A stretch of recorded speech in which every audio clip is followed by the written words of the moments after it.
बोले तैसा चाले त्याची वंदावी पाऊले, असा ज्यांच्या व्यक्तिमत्वाचा आदर्श आपल्या डोळ्यासमोर उभा राहतो ते महाराष्ट्राचे चालते बोलते प्रबोधनाचे विद्यापीठ म्हणजे कर्मयोगी संत गाडगे महाराज हे होत. गाडगे महाराजांचं कर्तृत्व, त्यांचं कार्य संपूर्ण महाराष्ट्राला परिचित आहे. हे त्यांचं कार्य परिचित व्हावं म्हणून सुप्रसिद्ध लेखक गोनी दांडेकर, प्रबोधनकार के सी ठाकरे, प्राध्यापक सत्यवान मेश्राम आदी अनेक लेखकांनी गाडगे बाबांचं चरित्र लोकांसमोर आणलेलं आहे. संत नामदेव महाराजांनी एक सुवचन दिलेलं आहे, नाचू कीर्तनाचे रंगी ज्ञानदीप लावू जगी. या जगामध्ये ज्ञानाचा दीप तेवत ठेवण्याचं कार्य, ज्ञानाचा दीप जगामध्ये पेटवण्याचं काम संत गाडगे महाराजांनी केलेलं आहे. आणि म्हणून गाडगे महाराज यांचं व्यक्तिमत्व हे कालातीत आहे. खऱ्या अर्थानं औपचारिक शिक्षण न घेतलेला हा व्यक्ती अनुभवाने समर्पित कार्यातून या महाराष्ट्राचा प्रबोधन चळवळीचा ताईत बनलेला आहे. 23 फेब्रुवारी 1876 रोजी अमरावती जिल्ह्यातील दर्यापूर तालुक्यात सेंडगाव या छोट्याशा गावामध्ये गाडगे बाबांचा जन्म झाला. अर्थात ढेबुजी झिंगराजी जानोरकर यांचा जन्म झाला. आई सखुबाई, वडील झिंगराजी जानोरकर हे जातीने परीट, गावखेड्यात ज्यांना वरठी असं म्हणतात, या मागासलेल्या जातीमध्ये जन्माला आले होते. सावकारी, गरिबी, दारिद्र्य, व्यसनाधीनता या सगळ्याच प्रतिकूल प्रसंगाचा अनुभव बालपणापासून गाडगे बाबांनाही आला होता. अगदी गाडगे बाबांचं लग्न झाल्यानंतर 2 मुली, 1 मुलगा, गोविंद नावाचा, कलावती नावाची मुलगी, आलोक नावाची मुलगी, म्हणजे आलोका नावाची मुलगी, अशी 3 अपत्य गाडगे बाबांना झालीत. पत्नी कुंताबाई आणि ढेबुजी यांचा प्रपंच चालत असताना सावकारीमुळे त्यांच्या मामाची झालेली हत्या, गरिबीची झालेली वाताहत, त्यांच्या कुटुंबात आलेला संघर्ष, अशा अनेक प्रसंगातून गाडगे बाबांच्या जीवनामध्ये विद्रोहाची ठिणगी पडत गेली आणि या संसार ऐहिक जीवनापासून ते अलिप्त होत गेले. त्यातच गाडगे बाबांना बालपणापासूनच कीर्तनाचा, संगीताचा छंद होता. मित्रहो, गाडगे बाबांनी जे व्रत धारण केलं, जो सेवा करण्याचा धर्म स्वीकारला, त्यांनी 1905 मध्ये आपल्या कुटुंबाचा त्याग केला आणि भ्रमण करत गाडगे बाबा घराबाहेर पडले ते कायमचेच. आयुष्याची 50 वर्ष गाडगे बाबांनी महाराष्ट्र भ्रमण केलं आणि या भ्रमण काळामध्ये समाज प्रबोधन केलं. कर्ज काढू नका, कर्ज काढून तीर्थयात्रा करू नका, व्यसन करू नका, ही शिकवण देत देत त्यांनी आपल्या हातात कीर्तनाचं एक शस्त्र घेतलं आणि लोकप्रबोधनाची चळवळ सुरू केली. जिथे ज्या गावी गेले त्या गावी त्यांनी तेथील लोकांची मन साफ करण्यापूर्वी गाव स्वच्छ केले. मंदिराच्या, चावडीच्या, सार्वजनिक ठिकाणी कीर्तन करायला सुरुवात केली. गोपाला गोपाला देवकी नंदन गोपाला. आणि कीर्तनाचा सूर, कीर्तनाचा स्वर लोकमानसात रंगला. लोक सहभागी झाले आणि सॉक्रेटिस पद्धतीने प्रश्नोत्तर विचारून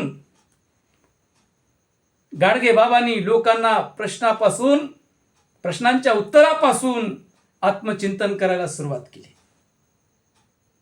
गाडगे बाबांनी ज्या कीर्तनाचं माध्यम निवडलं त्यातून लोकरंजन, मनोरंजन आणि प्रबोधन ह्या दोन बाबी त्यांनी हेरल्यात आणि लोकांना बोलकं केलं. गाडगे बाबा म्हणायचे, बाप हो, सत्यनारायणाची पूजा करू नका. अरे इंग्लंडच्या अनेक बोटी समुद्रात बुडल्यात. ₹1.25 जर सत्यनारायणाची पूजा होत असेल तर मी ₹1.25 कोटी देईन. त्यांनी त्या इंग्लंडच्या बोटी समुद्रातून वर काढून दाखवाव्यात. बोला गोपाला गोपाला, देवकी नंदन गोपाला. आणि लोकमन रुजवत, लोकमन जागवत गाडगे बाबा कीर्तनाच्या माध्यमातून समाज प्रबोधन करू लागले. लोकांना सांगू लागले, पशुबळी देऊ नका. कारण गाडगे बाबांच्याच कुटुंबामध्ये पाहुण्यांना बोकळाचं जेवण करण्याच्या एका अटीपायी कुटुंबाची धुळदाण झाली होती. कर्जबाजारीपणा आला होता.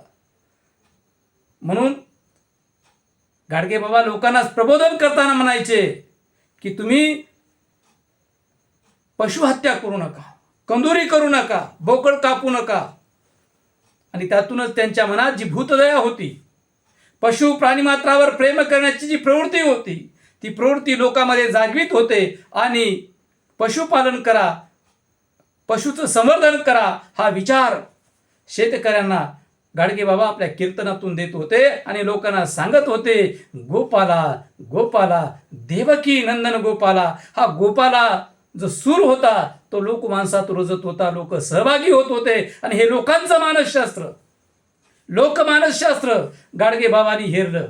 कुठल्याही शाळेत पहिल्या वर्गातही न गेलेला हा माणूस समाज प्रबोधनासाठी संतांच्या वचनाचा विचार करू लागला. संतांचे विचार लोकांपर्यंत पोहोचू लागला. संत तुकाराम महाराजांचे विचार त्यांच्यावर प्रभावशाली ठरलेत. आणि म्हणून ते तुकाराम महाराजाला आपलं गुरु मानत होते. बुडती ये जन न देखवे डोळा, म्हणून कळवळा येत असे. या जगाचा हा कळवळा करण्यामध्ये हे जग बुडत आहे, ही जनता बुडत आहे. म्हणून त्यांचा कळवळा संतांना येत होता. आणि त्याच संत प्रभावळीतील संत गाडगे बाबा हे शेवटचे संत आहेत. त्यांनी मूर्तीपूजेला विरोध केला, अंधश्रद्धा निर्मूलन केलं, जातीचं निर्मूलन केलं, अस्पृश्यतेचं निर्मूलन केलं, भेदभावाला विरोध केला. आणि संपूर्ण समाजाला एका जागी आणण्यासाठी त्यांनी कीर्तनाच्या माध्यमातून समाज मन घडवलं, पंक्ती प्रपंच नष्ट केलेत आणि लोकांना एकतेची शिकवण दिली. श्राद्ध विधी करू नका, पिंडदान करू नका असा उपदेश केला. पिंडदान करण्यापेक्षा, श्राद्ध विधी करण्यापेक्षा तुम्ही आपल्या आई वडिलांची जिवंतपणी सेवा करा. भुकेलेला अन्न द्या, तहानलेलेला पाणी द्या, रोगी मनुष्यांची आरोग्य सेवा करा,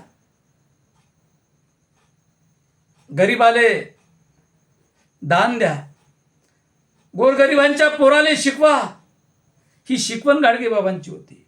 ज्ञानासारखं पवित्र कार्य कुठलंही नाही. हा ज्ञानाचा संदेश देणारा हा खऱ्या अर्थानं लोकशिक्षक होता. म्हणून गाडगे बाबांना चालते बोलते विद्यापीठ म्हटलं जाते. आपल्या कीर्तनामध्ये गाडगे बाबा लोकांना प्रश्न विचारायचे, बाप हो, देव पाहिला का? गावात देव किती आहेत? आणि त्यांची संख्या मोजल्यानंतर त्यांनाच चिंतन करायला भाग पाडणारे गाडगे बाबा होते. व्यसनमुक्ती, दारूबंदी, अंधश्रद्धा निर्मूलन, अस्पृश्यता निवारण ह्यासारख्या अनेक उपक्रमाला गाडगे बाबांनी लोकमानसामधून नाहीसं करण्याचा प्रयत्न केलेला आहे. ज्या पंढरपूरच्या वारीमध्ये भागवत संप्रदायाचा भगवा ध्वज खांद्यावर घेऊन जो वारकरी संप्रदायाचा विठ्ठल भक्त पंढरपुरात गोळा होत होता, त्या पंढरपूर सारख्या तीर्थक्षेत्राच्या ठिकाणी सुद्धा जाती प्रपंच होता, भेदभाव होत होता. आणि म्हणून गाडगे बाबांनी 1920 मध्ये पंढरपुरात अस्पृश्यांसाठी धर्मशाळा बांधण्याचा संकल्प केला. मराठा समाजासाठी धर्मशाळा बांधली. त्याचबरोबर परीट समाजासाठी सुद्धा धर्मशाळा बांधली. पुढे हीच धर्मशाळा बाबासाहेबांना 1949 मध्ये त्यांच्या शैक्षणिक कार्यासाठी गाडगेबाबांनी दिलेली आहे. मित्रो, गाडगेबाबा आणि महात्मा गांधी यांची 27 नोव्हेंबर 1935 रोजी वर्धा येथील सेवाग्राममध्ये भेट झालेली आहे. त्यानंतर फैजपूरच्या अधिवेशनात स्वतः गाडगेबाबा उपस्थित राहिले होते. महात्मा गांधी गाडगेबाबांना खरे महात्मा म्हणायचे, संत म्हणायचे आणि एकमेकांचा आदर करायचे. चलेजावच्या चळवळीचं त्यांनी फार सुंदर असं आपल्या कीर्तनातून वर्णन केलेलं आहे. ते गाडगेबाबा गांधीजीबद्दल आदर व्यक्त करत होते. लोकमानसामध्ये त्यांची प्रतिमा, त्यांचे विचार एक आदर्शवत पद्धतीनं मांडत होते. मित्र, गाडगेबाबांच्या जीवनामध्ये महात्मा गांधी, डॉक्टर बाबासाहेब आंबेडकर, कर्मवीर भाऊराव पाटील, पंजाबराव देशमुख, आचार्य अत्रे, सेनापती बापट, तुकडोजी महाराज यासारख्या वेगवेगळ्या महापुरुषांचा, विचारपुरुषांचा गाडगेबाबाला सहवास लाभलेला आहे आणि गाडगेबाबांचं सानिध्य त्या सर्व नेत्यांना लाभलेलं आहे. गाडगेबाबांचा आणि बाबासाहेबांचा स्नेह जगजाहीर आहे. बाबासाहेब स्वतः गाडगेबाबांचा प्रचंड आदर करत होते. बाबासाहेबांनी तर गाडगेबाबांच्या अगदी शेवटच्या काळात सुद्धा सल्ला घेतलेला आहे. म्हणून हे दोन एकमेकावर प्रेम करणारे, एकमेकांचा विचार विनिमय करणारे गाडगेबाबा आणि बाबासाहेब हे थोर महापुरुष या महाराष्ट्रात होऊन गेलेले आहे. मित्र, गाडगेबाबा यांनी नाशिकला अन्नछत्रालय बांधलं, आश्रम, ते धर्मशाळा बांधली. जिथे जिथे त्यांना मदत करता आली तिथे केलेली आहे. कर्मवीर भाऊराव पाटील यांच्यासाठी तर गाडगेबाबा अत्यंत मोठ्या उदार मनाने त्यांच्या पाठीशी उभे राहिले. गाडगेबाबा आणि पंजाबराव देशमुख यांचंही अत्यंत निकटचं नातं होतं. दोघेही अमरावती जिल्ह्यात, दोघांचंही कर्मभूमी अमरावती होती आणि गाडगेबाबांचा पंजाबराव देशमुखांना खूप मोठा आधार होता. त्यांचा आदर गाडगेबाबा सुद्धा करत होते. म्हणून मित्र, गाडगेबाबांच्या या ऐहिक कार्यामध्ये गाडगेबाबांनी जो मंत्र आपल्याला दिलेला आहे तो मंत्र आता विद्येचा मंत्र आहे. काही करा, बायकोले कमी भावाची साडी घ्या, वयाले जेवायला घालू नका, हातावर भाकरी खा, ताट मोडा, पण पोराले शिकवा, असा शिक्षणाचा महामंत्र देणारा थोर कीर्तनकार म्हणजे संत गाडगे महाराज होय. गाडगे महाराज संपूर्ण महाराष्ट्रभर भ्रमण करत असताना लोकांना अंधश्रद्धेच्या विरोधात वैज्ञानिक दृष्टिकोन शिकवत होते. बळीप्रथेच्या विरोधात, पशुबळी प्रथेच्या विरोधात रान पेटवत होते. आणि म्हणून हा भूतदयावादी संत, मानवतावादी संत, ज्यांनी जातीभेद, स्पृश्यता, वर्णभेद, कुठलाही भेदभाव न करता प्रत्येक व्यक्तीला आपल्या विचाराच्या पंखाखाली घेतलं आणि त्यांचं समाज प्रबोधन केलं. असा एक महान संत या महाराष्ट्रामध्ये होऊन गेलेला आहे. त्यांनी स्वतःच्या कुटुंबाची पर्वा केली नाही, त्यांनी आपल्या स्वतःच्या कुटुंबियाची पर्वा केली नाही, पण या समाजाच्यासाठी त्यांना ज्या लोकांनी दान केलं त्या दानातून धर्मशाळा उभ्या केल्या. नाशिकची धर्मशाळा असेल, पंढरपूरची धर्मशाळा असेल, मुंबईच्या जे हॉस्पिटलच्या समोर आजही संत गाडगेबाबांच्या नावे रुग्णालयाची सेवा होते. असे अनेक कार्य संत गाडगे महाराजांनी आपल्या जीवित कार्यामध्ये केलेले आहेत. संत गाडगे महाराज म्हणजे बुडती हे जण न देखवे डोळा, म्हणूनही कळवळा येत असे. हे एक सार्थ उदाहरण गाडगेबाबांच्या संदर्भात आपल्याला सांगता येते. मित्र, मानव सेवा हीच ईश्वर सेवा असे जे आपण म्हणतो त्याचा खऱ्या अर्थानं जर अनुभव कुठे येत असेल तर संत गाडगे महाराजांच्या जीवनचरित्रामध्ये येतो. किती पूजला देव तरी देव अजून पावला नाही, कुठे राहतो कुणास ठाऊक अजूनपर्यंत घावला नाही. मंदिरासमोर लुटली इज्जत हा बघत बसला पोरीला, रक्षण करतो मनाला आणि स्वतःच गेला चोरीला. हातात असून धारदार शस्त्र, कधी चोरा मागे धावला नाही. कुठं राहतो कुणास ठाऊक, अजूनपर्यंत घावला नाही. किती पूजला देव तरी अजूनपर्यंत पावला नाही. ह्या गाडगेबाबांच्या ओळी होत्या. गाडगेबाबांचं मन किती उदार होतं. गोपाला गोपाला देवकी नंदन गोपाला, हा देवकी नंदन गोपाला हा जो मंत्र होता, तो मंत्र संपूर्ण महाराष्ट्राला भारावून गेला होता. आणि म्हणूनच समाज प्रबोधनाचं चालतं बोलतं विद्यापीठ त्यांना म्हटलं जाते.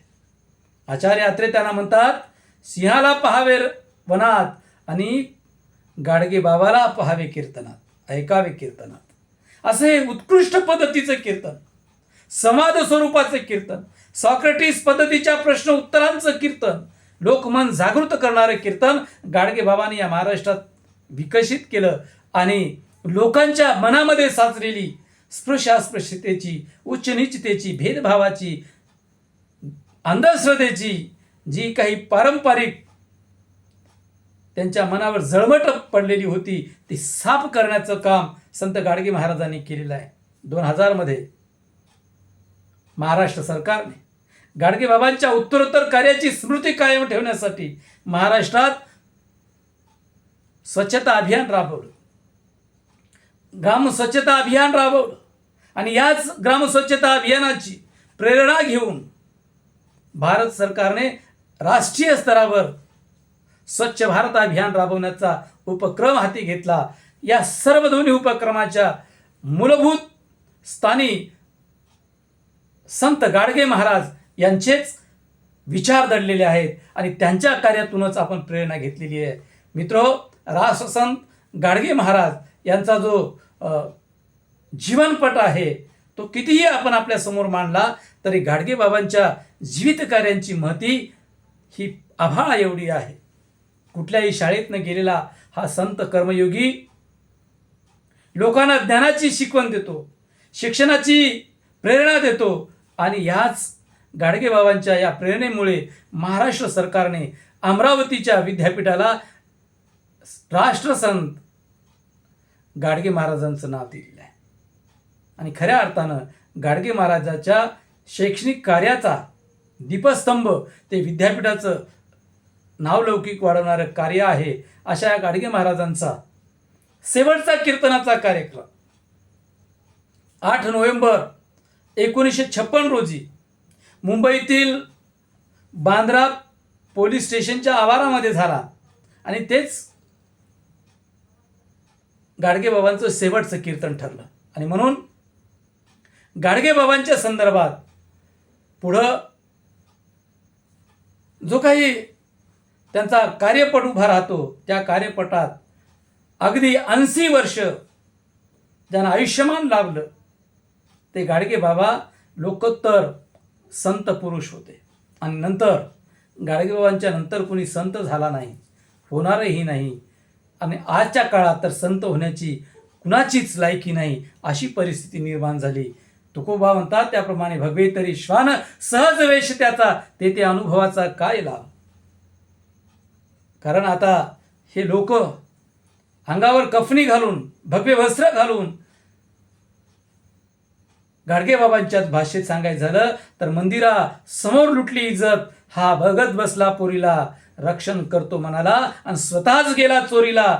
अशी परिस्थिती इथल्या साधू संतांनी निर्माण केलेली आहे. कथित भोंदू साधूमुळेच संत परंपरेला कलंक लागण्याचे अनेक घटनाक्रम या देशामध्ये घडलेले आहेत. आणि म्हणून अशा काळात संत गाडगे महाराजांचा विज्ञाननिष्ठ दृष्टिकोन असलेला विचार, संत गाडगे बाबांचा मानवतावादी असलेला विचार, संत गाडगे बाबांचा सर्वसमावेशक समाज प्रबोधन करणारा, ज्ञानाची कास धरणारा, विद्येची शिकवण देणारा, अंधश्रद्धा निर्मूलन करणारा विचार, मनाची आणि जमिनीची, गावांची स्वच्छता करणारा महामंत्र गाडगे बाबांनी या महाराष्ट्रात दिला. आणि म्हणूनच महाराष्ट्रामध्ये गाडगे बाबांची आज जयंती साजरी करत असताना गाडगे बाबांचा विचार शेवटच्या माणसापर्यंत पोहोचवण्याचं कार्य तमाम शिवशाहू फुले आंबेडकरवादी आणि समाज परिवर्तनाच्या या चळवळीमध्ये कार्य करणाऱ्या समता, स्वातंत्र्य, बंधुत्व आणि न्याय या मूल्यावर विश्वास असलेल्या तमाम लोकांनी करावं हेच आग्रहाचं आवाहन करतो आणि मी प्राध्यापक राजेश राऊत आपली सर्वांची रजा घेतो. धन्यवाद. जय भीम, जय भारत.